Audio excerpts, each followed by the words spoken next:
Hello everyone! The tales of Frostmourne are many, but they all trace back to the Lich King. The spirit of Ner'zhul, twisted and forged into this being by Kil'jaeden the Deceiver, with the purpose of spreading a plague of undeath across Azeroth and make way for another Legion invasion. The Lich King was granted power of his own, but he also came equipped with otherworldly artifacts. Amongst them was the demon-forged runeblade Frostmourne. The weapon could consume the souls of its victims, imprisoning their spirits within the blade. It could also remake the living into mindless undead servants, yet the spirit of Ner'zhul did not work willingly for Kil'jaeden, and he had his own plans and schemes in mind. By manipulating young Prince Arthas Menethil, they lured him to the cold lands of Northrend, where the blade Frostmourne was waiting. Arthas was willing to bear any curse if it meant the salvation of his people, so he picked up the cursed runeblade, he sacrificed a piece of his soul, and by doing so, he was granted his vengeance by slaying the Dreadlord Mal'Ganis, but in the end, it cost him everything.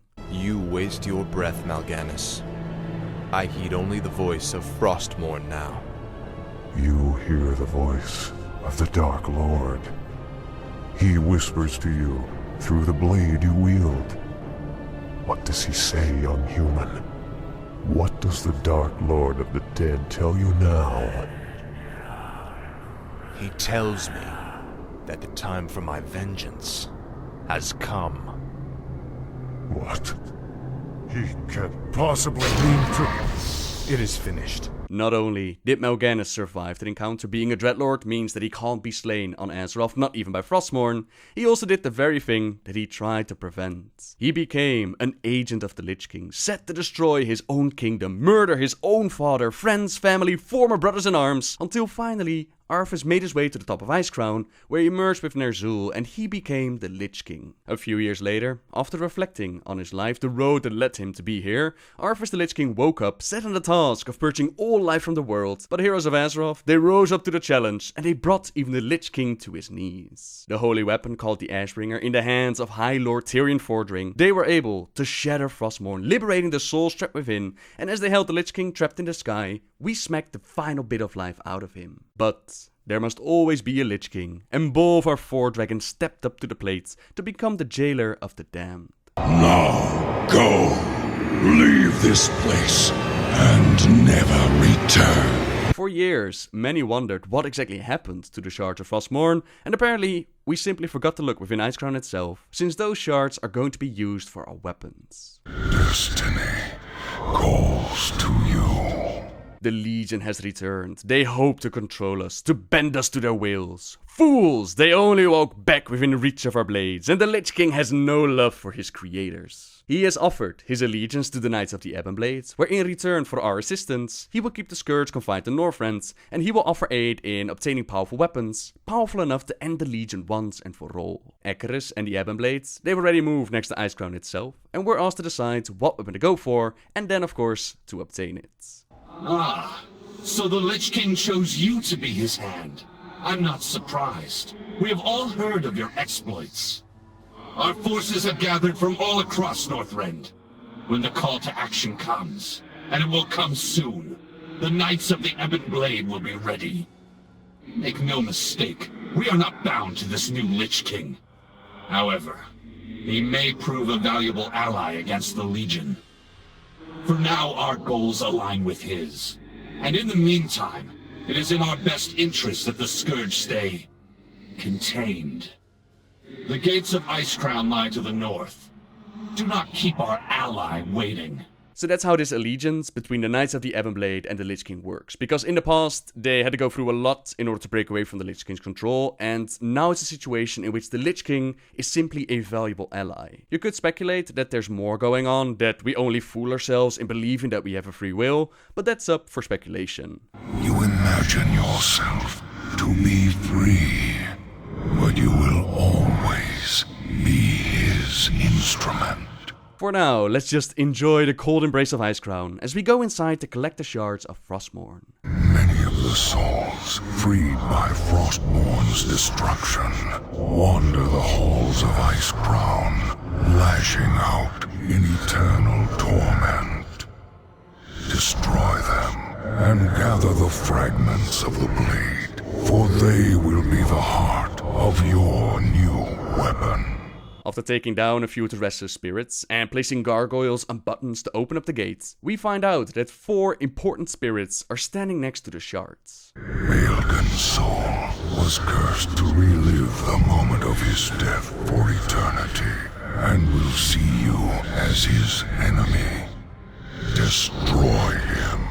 Baelgun died during Warcraft 3 as he tried to stop Arthas and Anubarak from reaching Icecrown Citadel. I remember you, evil prince. You're the one that killed poor Núradin. Get over it already. I won't let you through this door, traitor. The recent quakes have awakened dark things under the ice. Ancient, horrid things. We vowed to keep them locked where they are. We'll take our chances, dwarf. We're going through that door, one way or another. The soul of Halak was tortured within Frostmourne till he cursed the light. Now that he has forsaken it, slay him. Alak the Deathbringer used to have the title of Lifebringer, but being tortured for so long, he has cursed the light. His death came during Warcraft 3 as he tried to stop Arthas from securing his kingdom by scouring the last remnants of humanity from his lands. Arthas, you wear your father's crown as if you earned it. You may kill me, but my brethren will never stop hounding you. I can't believe any of you survived the first purge. No matter. After today, your self-righteous order will cease to exist.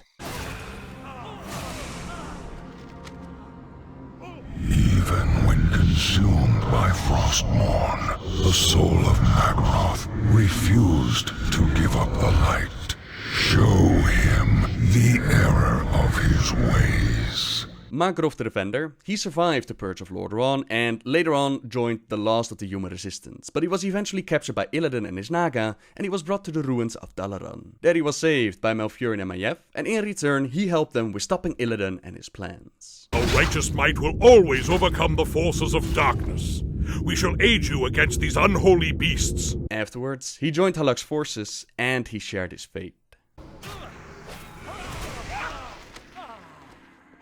Once hailed by Arthas as a brother, Gavinrad too was ultimately fed to Frostmourne.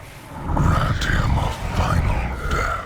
Gavinrad the Cruel used to be known as Gavinrad the Dire, and he was a champion that joined Anduin Lothar as they had to evacuate Stormwind when it fell to the first Horde invasion. It was Lothar himself that recommended Gavinrad to become one of the first paladins, and it was Gavinrad who gave Arthas' weapon, Light's Vengeance, when he was accepted into the Silver Hand. When the necromancer Kel'thuzad was killed, Uther believed that it was wise to make sure that he would not come back. For this, Gavinrad was stationed at Anderhall to make sure that no one disturbed the remains, but Arthas, under the command of the Lich King, he had use of Kel'thuzad and he came to claim the remains. I can't believe that we ever called you brother. I knew it was a mistake to accept a spoiled prince into our order. You've made a mockery of the Silver Hand. The shards of Frostmourne have been collected. Time to claim our dominance over the weapons. Behold, the hilt of Frostmourne. From its broken form, you will create a blade without equal. Approach and channel your power into it to create your weapon. It is done. From the shards of Frostmourne, the twin blades are born. Soon, they shall feed upon the souls of my enemies. I sense powerful spirits remain within the blades.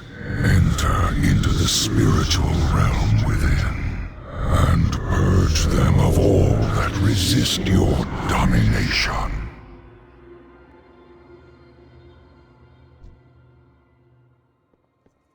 Take up the blade, Arthas Menethil. Embrace your destiny. You are right. I will bear any curse to have my revenge. What? An intruder?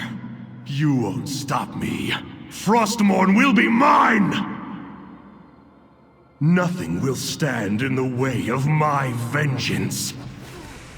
How dare you interfere? His soul belongs to me!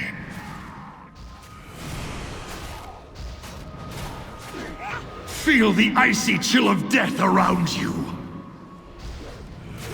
Ah! The darkness. I can't.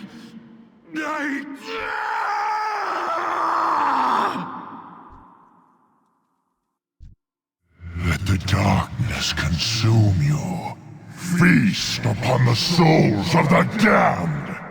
Inside the blade, we find an echo of Ner'zhul and Arthas. Those familiar with the lore, you might know that when Arthas was contemplating the road that led him to become the Lich King, in the end of that tale, he stood up and he stabbed not only his younger self, represented the part that used to be his good side, he also stabbed Ner'zhul, claiming that no one would tell him what to do. He had everything he needed. The power was his and his alone. Now there is only I. I am the Lich King, and I am ready. With that, the Lich King woke up and he went about his campaign through Wrath of the Lich King. But this moment happened in his mind and it's up for speculation what exactly it means. I personally believe that it was not a literal stabbing, like he didn't completely expel the spirit of Ner'zhul or his younger self, but it was more to show that Arthas was done with taking orders from anyone else and he would be in control. We also saw during Wrath of the Lich King the spirit of his younger self show up to hand out quests, and the Lich King himself claimed that he used to be a shaman. Arthas was never a shaman, that was the Ner'zhul bit of him, so I think it was more a claim of dominance, similar to what we are doing right now. What I also found a very nice touch, and something that I didn't catch while doing the questline, is that it actually shows Arthas' path of claiming Frostmourne and eventually becoming the Lich King. We can see the spirit of Ner'zhul manipulating him, right? Tells him to claim the blade. Now at first, he still fights with his hammer, but after running away and absorbing the souls of the damned, he claims Frostmourne and he braces the dark path ahead of him. The battle continues, and then finishes with the final words that we heard at the top of Icecrown.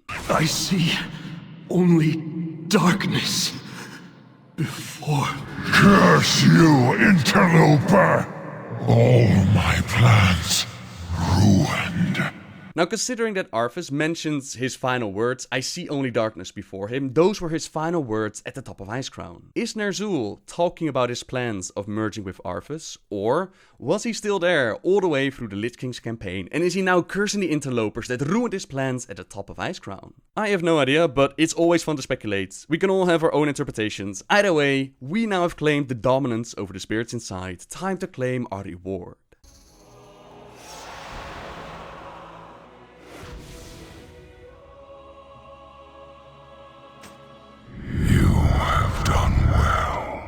Ascend to my throne and receive your charge.